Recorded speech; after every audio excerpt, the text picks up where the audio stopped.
नमस्कार दोस्तों, मेरा नाम है विजय कुमार। आप देख रहे हैं कॉमिक्स पिटारा चैनल को। तो चलिए दोस्तों, हम लोग कॉमिक्स पढ़े थे हवलदार बहादुर और सीक्रेट ऑफ झरझर झेरा। और इसका पहला पार्ट मैंने अपने चैनल पर अपलोड कर दिया है। पहले पार्ट में मैंने इस कॉमिक्स को 22 पेज तक कवर कर लिया था। अब इस पार्ट में इसके आगे कहानी को शुरू करते हैं। घोंचू ने खुश होकर हाथ मिलाया। उई, खुजली। माफ करना यार, गलती से तेरा हाथ पकड़ लिया। हवलदार बहादुर की ये गलती घोंचू को बहुत महंगी पड़ी। कहाँ खुजाओ। फिर घोंचू को पानी में घुसकर ही चैन आया। मिट गई खुजली। खुजली तो मिट गई, लेकिन उसे गुस्सा चढ़ गया। खुर्र। इस खुजली का बदला उस हवलदार के बच्चे से अवश्य लूंगा। 3 दिन की यात्रा के बाद आप लोग झरझर पहुंचने ही वाले हैं। बस उतरने के लिए तैयार रहें। अई, हम झरझर पहुंच गए, मगर अलगत्ता का नशा अभी तक नहीं उतरा। तट पर उतरने के बाद इसका नशा भी उतर जाएगा। लेकिन तुम बार बार क्यों कर रहे हो घोंचू जी? झरझर आ गया है, मैं इसलिए खुश हो रहा हूँ। अबे हाँ, ये तो सचमुच आ गया। कप्तान घोंचू ने उन्हें एक टापू पर ले जाकर उतार दिया। उनके उतरते ही जहाज आगे बढ़ गया। ओए घोंचू, तो हमें छोड़कर कहाँ जा रहा है? तुम्हें यहाँ छोड़कर मैं झरझर जा रहा हूँ। अबे क्या कह रिया है? क्या हम झरझरेरा पर नहीं हैं? नहीं, तूने मेरे खुजली की थी, इसलिए मैंने तुझे धोखे से इस टापू पर उतार दिया। बच्चू, अब सड़ते रहो यहाँ। फूफा, ये घोंचू तो हमें धोखा दे गयो। अब हम आगे कैसे जावेंगे? हाँ बहादुर फूफ, हमारा जादुई घोड़ा भी नहीं है। ओह, जादुई घोड़े को तो मैं भूल ही गया था। तीर लगने के बाद वो समुद्र में गिर गया होगा। तो अब क्या करें? इस अलगत्ता के बच्चे का नशा उतारो, यही कुछ बतलाएगा। ठक। थारी लात से या का नशा ना उतरेगो फुफ्फा। मन ने ट्राई करन दो। ओए, ध्यान से, ये कहीं मर ना जाए। केवल 1 मिनट में अलगत्ता के होश ठिकाने आ गए। छोड़ दो, कहाँ हूं मैं? मेरा घोड़ा कहाँ है? उतर गया नशा। तेरा घोड़ा तो तेल लेने गया बच्चू। अब ये बता कि हम झरझर कैसे जाएं? कप्तान घोचू हमें इस वीरान टापू पर छोड़ भागा है। ये टापू वीरान नहीं है, मैं इसे पहचानता हूँ। यहाँ आदिवासियों की एक बस्ती आबाद है। ओए लल्लू, हमें आदिवासियों से क्या लेना देना? हमें तो झरझर पहुँचना है। झरझर भी पहुँचा दूंगा। फिलहाल मेरे पीछे पीछे चले आओ। जो ये कहता है कर करना पड़ेगा टुन। गुरु गुड़गुड़रा और टनटना भी अलगता के विषय में बात कर रहे थे। वे लोग एक टापू पर फंस गए हैं टनटने। अब यहाँ नहीं पहुँच सकते। तुम्हारे मुंह में गोबर मतलब घी शक्कर। इधर अलगता आदिवासी बस्ती को खोजने में सफल हुआ। हम पहुंच गए हैं। आई, यहाँ तो कालीन बुनने का काम हो रहा है। तभी तो यहाँ आया हूँ लल्लू। हमें एक कालीन मिल जाए तो मैं उसे अपने जादू से उड़ा सकता हूँ। ये बात है तो हम एक कालीन खरीद लेंगे। आ जाओ। अलगता आदिवासी मुखिया से बात करने लगा। मुखिया जी, क्या तुम हमें इनमें से एक कालीन दे सकते हो? बिल्कुल नहीं देंगे, गुड़ खाकर। क्यों बे, मेहमान का सत्कार नहीं करेगा तू? घुर्र। अगर हमने तुम्हारा सत्कार कालीन देकर किया तो भाषण भोट हम सबको वो काट देगा। क्या कहते हैं शेर? अबे, तू गाली बक रिया है क्या? भाषण भोट गाली से भी गंदी चीज है। मेहमान के पजामे और ये सारे कालीन भी उसी के हैं, गुड़ खाकर। अबे, मगर ये भाषण भोट है क्या चीज? बड़ा खतरनाक डाकू है। इस टापू पर उसी का राज चलता है। वो हमसे कालीन बुनवा कर दूर देशों को एक्सपोर्ट करता है गुड़ खाकर। अई, ये ये गुटका तो अंग्रेजी भी बोलता है।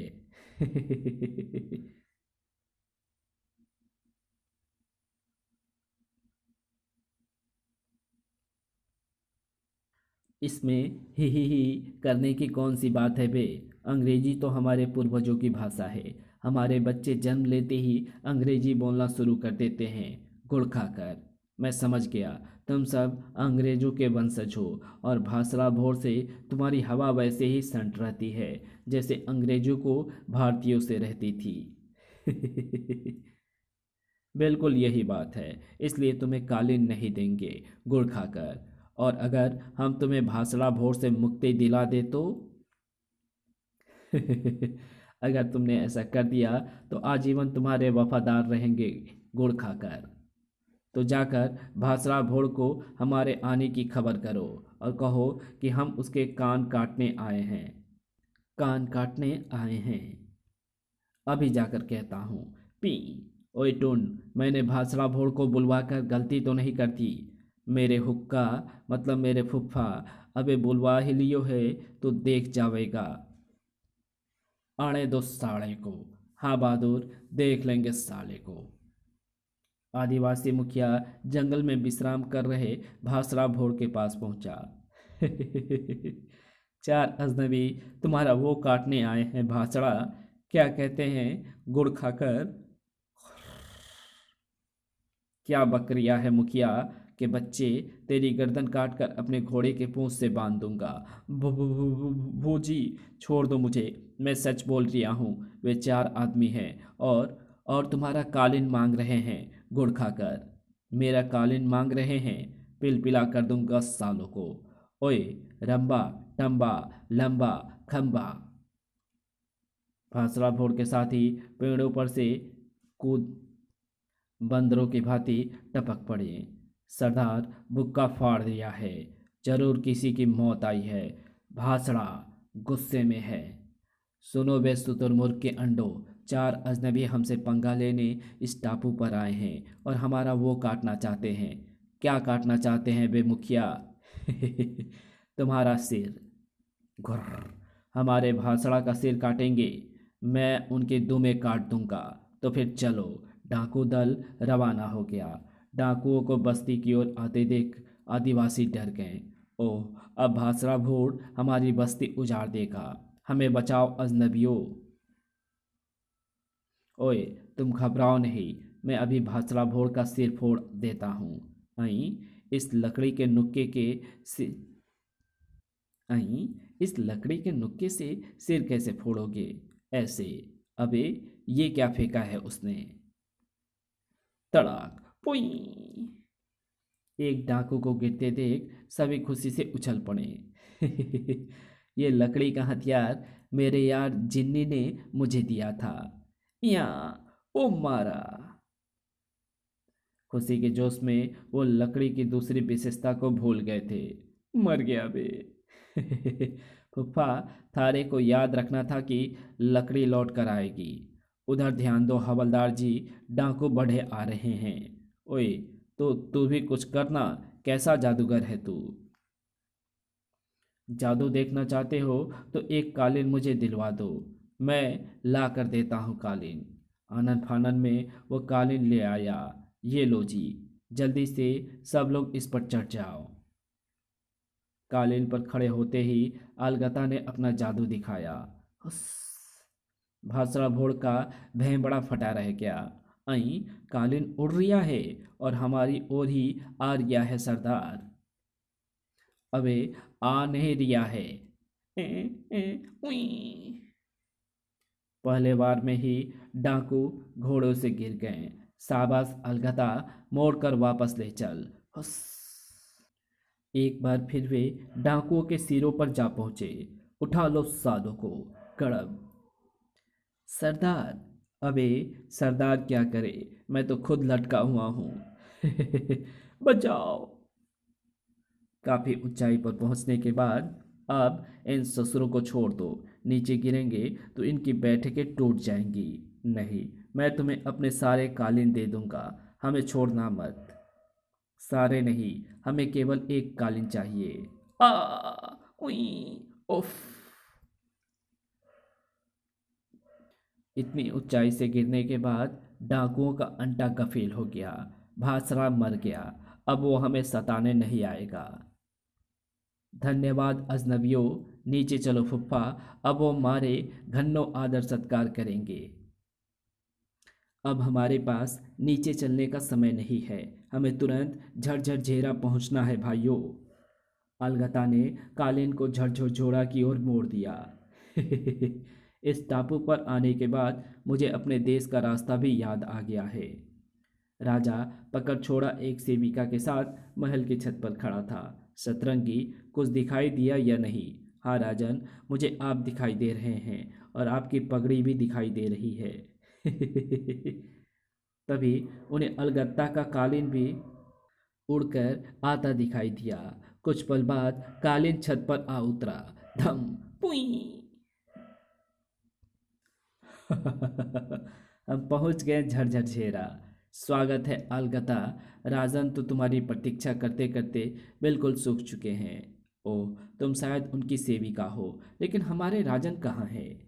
अबे अलगत्ता के बच्चे, मैं यहाँ हूँ। अई, कोई हमारे कालीन के नीचे है। अलगता ने कालीन उठाया। राजन, आप हमारे नीचे घुसकर क्या करने की कोशिश कर रहे थे? घर्र, मैं तुम्हारे नीचे नहीं घुसा, तुम मेरे ऊपर चढ़ बैठे मूर्खो। ओए, ये कौन लल्लू है जो हमें मूर्खों बतला रिया है? हवालात में सड़ा दूंगा साले को। गुस्सा थूक दो हवलदार जी। यही तो हमारे राजा पकड़ छोड़ा जी हैं। ओह, ये पकड़ छोड़ा है। और ये सुंदरी कौन है? जवाब के साथ ही सतरंगी ने आंख चला दी। मर गया मैं तो। मैं सतरंगी हूँ जी। अलगता ने उन सबका परिचय कराया। राजन, ये साटू वही बंदा है जो बारिश कराकर आपकी जान बचा सकता है। और ये टुंड जी हैं, और इनके शरीर में 10 हाथियों की शक्ति है। और ये पतला कौन है? ये हवलदार बहादुर हैं जी, दुनिया के सबसे चालाक और बहादुर इंसान। ओह, बड़ी खुशी हुई आपसे मिलकर। पकड़ छोड़ा ने जैसे ही हवलदार बहादुर से हाथ मिलाया। अभी कुछ और भी होगा तुझे। आई, अबे, मेरे यहाँ से वहाँ तक खुजली क्यों हो रही है? उफ, आपने हवलदार बहादुर से हाथ क्यों मिलाया? अब जाकर पानी में नहाओ, वरना खुजाते खुजाते बावले हो जाओगे। जाता हूँ। पकड़ छोड़ा के जाने के बाद मजा आ गया। आई, ये साटू उस छोकरी की आंखों में क्या ढूंढ रिया है? मन ने लग रिया है साटू छोकरी की नारे जैसी आंखों में डूब मरो है फुफ्फा। अबे, नाले जैसी नहीं, झील जैसी आंखें कहते हैं लल्लू। क्यों बे, क्या तू झरझेड़ा में इश्क लड़ाने आया है? ठक पुई। सतरंगी चौक पड़ी और लजाकर भाग खड़ी हुई। ये क्या बहादुर फूफ, तुमने उसे भगा दिया। कितनी अच्छी थी। चुप। तो यहाँ पकड़ छोड़ा के जान बचाने आया है, इश्क लड़ाने नहीं। खबरदार, अब किसी छोकरी की तरफ आंख उठाकर भी देखा। तुम बड़े जालिम हो बहादुर फूफ। ओ भाइयों, अब ये बेकार की बातें छोड़कर मेरे साथ चलो। हमें राजन पकड़ छोड़ा की जान बचानी है। चलो। इधर राजगुरु टन और गुरु गुड़गुड़ा में मंत्रणा चल रही थी। बस 2 दिन बाकी बचे हैं। अलगत्ता लौट कर नहीं आया तो हम पकड़ छोड़ा की बलि दे देंगे। चिंता ना कर वत्स, अलगता अब लौट कर नहीं आएगा। तभी सतरंगी कक्ष में प्रविष्ट हुई। टन जी, अलगता उड़ने वाले कालीन पर बैठकर आ पहुंचा है। क्या? आई, ये नहीं हो सकता। ओए गुड़गुड़े, सतरंगी मेरी खास जासूस है, ये झूठ नहीं बोल सकती। हाँ जी, मैं अपनी आंखों से अलगता को देख कर आई हूँ। उसके साथ बारिश कराने वाला बंदा भी है और हवलदार बहादुर भी। ये सुनकर टनटना भूल गया कि गुड़गुड़ा उसका गुरु है। गुड़गुड़े के बच्चे, तेरी तो धड़ाम। अबे, मार डाला। कुर्र, तू तो कहता था कि बारिश कराने वाला बंदा यहाँ पहुंच ही नहीं सकता। अब मैं तुझे मार डालूंगा। मुझे छोड़ दे टनटने, तुझे ऐसी धांसू तरकीब बताऊंगा कि बल्ले बल्ले हो जाएगा। कहकर गुड़गुड़े ने तरकीब बताई। उस तरकीब के तहत सतरंगी महल में पहुंची। उन लोगों को अवश्य ही अतिथि गृह में ठहराया गया होगा। बस एक बार साटू अकेला मिल जाए तो मेरा काम बन जाए। अतिथि गृह के द्वार पर दस्तक देते ही साटू ने दरवाजा खोला। हाय, तुम फिर से मार डाला जालिम ने। तुम मुझसे मिलने आई हो? हाँ जी, तुम्हारे लिए झरझर झेरा का खास पेय लाई हूँ, मगर वो हवलदार बहादुर हमें मिलने नहीं देगा। वो इस समय संडास में बैठा है, तुम अंदर आ जाओ। बस तो काम बन गया। भीतर आते ही उसने पेय गिलास में डाला। और अपने हाथ से पियोगे या मैं पिलाऊं? अपने हाथों से ही पिला दो जी। इस कहानी को यहीं समाप्त करते हैं। इसके आगे कहानी पढ़ेंगे इसके पार्ट 2 में। तो मिलते हैं इसके दूसरे पार्ट में, तब तक के लिए बाय। अगर आपको ये वीडियो पसंद आई हो तो इस वीडियो को लाइक शेयर कमेंट ज़रूर कर देना। चैनल पर नए हो तो चैनल को सब्सक्राइब कर ऑल नोटिफिकेशन को सिलेक्ट ज़रूर कर देना। तो मिलते हैं आपसे इसके दूसरे तीसरे पार्ट में, तब तक के लिए बाय।